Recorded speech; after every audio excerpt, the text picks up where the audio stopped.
In this episode, we go from one family meetup to another, this time in the San Diego area.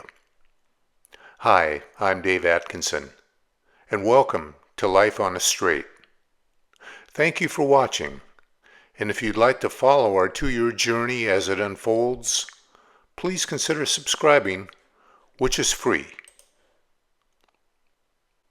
Chula Vista RV Park was a very expensive campground adjacent to a marina south of San Diego and right next to a municipal park. Being so close to the Mexican border, we soon ran across another new experience: periodic traffic stops by the Border Patrol, plus agriculture inspection stations. Shortly after crossing into California, we came upon an agriculture inspection station.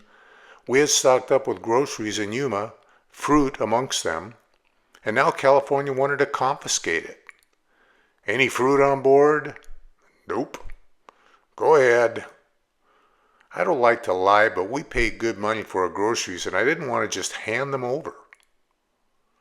Our drive covered 200 miles, mostly on Interstate 8, until it met up with Interstate 5 in San Diego. Driving through the desert on Interstate 8, it was fun to glance out to the north and see the sand dunes covered with dune buggies and quads not far out of Yuma. As Interstate 8 makes its way out of the desert, it climbs into the Cuyamaca Mountains up to Laguna Summit, which has an elevation of 4,055 feet. Parts of the ascent were first-gear affairs, but the scenery was strangely beautiful, with the sides of the road covered with piles and many mountains of massive boulders. The eastern slope was more severe than the western slope, so continuing towards San Diego from the summit wasn't that hard on G2's engine and transmission. Chula Vista RV Park was everything we heard it would be. The spaces were close together, but we managed to squeeze into a site where we could see the park and San Diego Bay out the back window. Everything was paved and landscaped and well kept. The Chula Vista Marina was immediately to the south and an easy walk from the RV park, and they had a great restaurant. Plus, there were hiking trails from the marina to the waterfront park.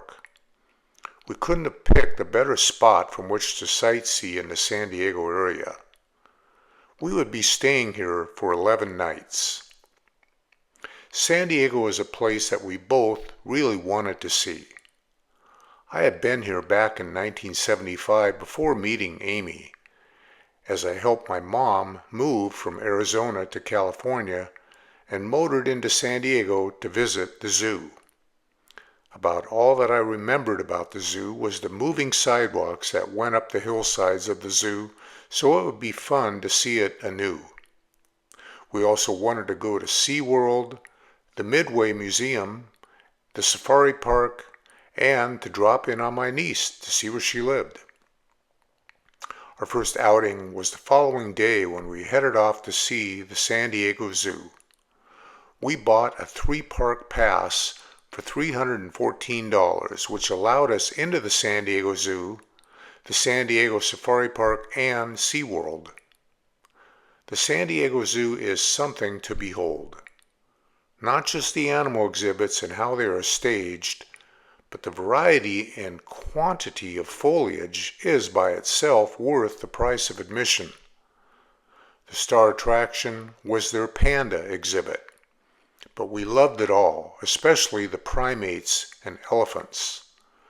We loved the transportation throughout the park, from the familiar moving sidewalks to the double-decker buses to the gondola that transported us from one end of the park to the other. Guess what we did the next day? We returned for another full day at the zoo. It was just a huge place to see, and at the end of the day, we felt that a third day would probably be in order. After we left the zoo, we found a Costco and bought a ton of groceries and supplies. On the 7th, we headed for SeaWorld. SeaWorld straddles the worlds of a zoo and an amusement park. We were in the grandstands for shows featuring killer whales, dolphins, sea lions, and seals, but they also had zoo-like penguin and beluga whale exhibits that were well done. Of the rides, we rode in a sky tower to look out over the grounds and towards San Diego in the distance, but the ride wasn't all that well thought out. They had installed colorful decals over the windows with little pinholes to look out from, and viewing the surroundings through those pinholes wasn't all that good.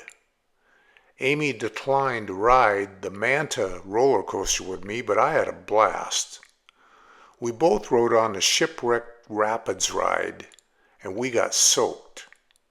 9 people sit in facing each other perched atop a large inner tube-like platform as we headed off into a river of churning water. The worst thing was that others not on the ride could shoot at you with powerful water guns as you pass alongside or below them. Our final ride was the Bayside Sky Ride, a gondola that took us up and over the SeaWorld Marina and back again. Unfortunately, one of SeaWorld's newest and best rides, Journey to Atlantis, was out of service for maintenance. The next day we headed 40 miles north to Escondido, where the San Diego Zoo Safari Park was located. This park had a completely different feel to it than the zoo, as it was more sprawled out into vast acreages of grazing land for the various animal inhabitants. We were extremely fortunate and privileged to see Nola, a northern white rhinoceros and only one of 5 of her subspecies alive in the world. Later in 2015, Nola had to be euthanized due to the age-related health issues. We loaded into a tram with a tour guide, and the tram took us on a big loop throughout the park. We saw lots of big animals and could coexist with each other, sharing the large grazing spaces. We also rode a tethered hot air, or helium, balloon way up in the air, which gave us an excellent platform to take several bird's-eye photographs of the surrounding countryside. Most of the park is covered with walking paths, with rattlesnake warning signs, and I really enjoyed the lemur exhibit. The lemurs were in a cage that they let people enter, and I captured one of my favorite photos of a lemur's hand grasping a log. One fun thing was the cheetah race. They had a device on one side of a 330-foot-long grass raceway that reeled in a rope at high speed with a stuffed toy tied to the other end. The trainer stretched the rope to the other side of the raceway and placed the stuffed toy next to the cheetah, and then signaled to start the race. I captured the cheetah running by at 70 miles per hour with my iPhone set to slow motion video. They offered an amusing animal show starring mostly birds where we watched from a grandstand. Like the San Diego Zoo, this safari park had more to see than a day's visit would allow, but because of the distance from our RV park, we only came the one time. We swung into a Walmart on the way home for groceries and called it a day. On the 9th, we headed over to the town of Coronado, which is on the northern part of the spit that separates San Diego Bay from the Pacific Ocean. Hotel Del Coronado, just called The Del by the locals, is an incredible sight, sitting on a sugar sand beach looking out over the ocean. A sprawling complex of white structures with red roofs, it looks like no other hotel. The National Park Services granted it National Historic Landmark status in 1977. Inside the gift shop were plaques that talked about the Del's history. We couldn't leave without first enjoying lunch on a huge ocean-facing deck. The next day we returned to the San Diego Zoo for our third and final visit. If you haven't yet figured it out, we love animals and plants, and the San Diego Zoo has them in spades. Then we returned home to catch up on housekeeping chores. We spent some time on the 11th just walking on the trails and streets that surrounded our RV park. We also received a big box of mail that our friend Tana had sent to us, which included 2 loaves of Dave's Killer Bread. We were so grateful for her for sending us our favorite bread since we couldn't find it in California. I also went grocery shopping at Vaughn's. For whatever reason, it was the same store as Safeway but with a different name. Grocery stores and products became a fascination for us as we traveled throughout the U.S. Chains that we were familiar with in the Pacific Northwest were being renamed or missing in other parts of the country.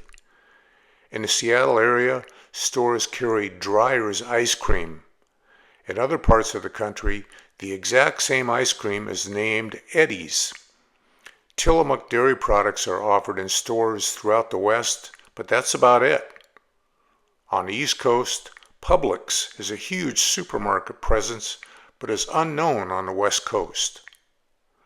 The following day, we drove north to the Old Town, San Diego. After wandering the area looking in various shops and checking out architecture and even a cemetery, we ended up at the Tequila Factory restaurant and cantina, which sat up on a hill overlooking Old Town. I had the best fish tacos that I had ever had. As we were getting ready to pull out of the Old Town parking lot, we noticed one of the most bizarre minivans parked nearby. It was loaded up with so much ornamentation, paint, and other items that only a picture could do it justice. From Old Town, we drove over to the Mission Beach part of town to visit my niece Rainey, her son Ryan, and Jim. Their home was on a skinny stretch of land that had Mission Bay to the east and the Pacific Ocean to the west. We walked over to the Mission Beach Boardwalk, also known as Oceanfront Walk, to watch the sunset. The boardwalk was packed with people, and a local favorite, an old man wearing shorts on rollerblades, went skating on by. Then we walked over to the Bayside Walk and headed north to a big hotel and spa on the northern shore of the bay. Our visit with Rainey and her family underlined that our adventure wasn't just about seeing new sights, but connecting with family and friends. We had never been to her place before, so it was nice to see where she lived. The 14th was our final day of sightseeing, and we chose to tour the USS Midway Museum. The entire aircraft carrier had been turned into a museum. The ship was commissioned 8 days after the end of World War II, so she didn't see any action in that war, but she did see action in Vietnam, Operation Desert Storm, and other assignments until she was decommissioned in 1992. We had never set foot on an aircraft carrier before, and it was an awe-inspiring experience. They had several aircraft staged on the deck as well. The weather was perfect to stand high up on her bow and look out over the San Diego area.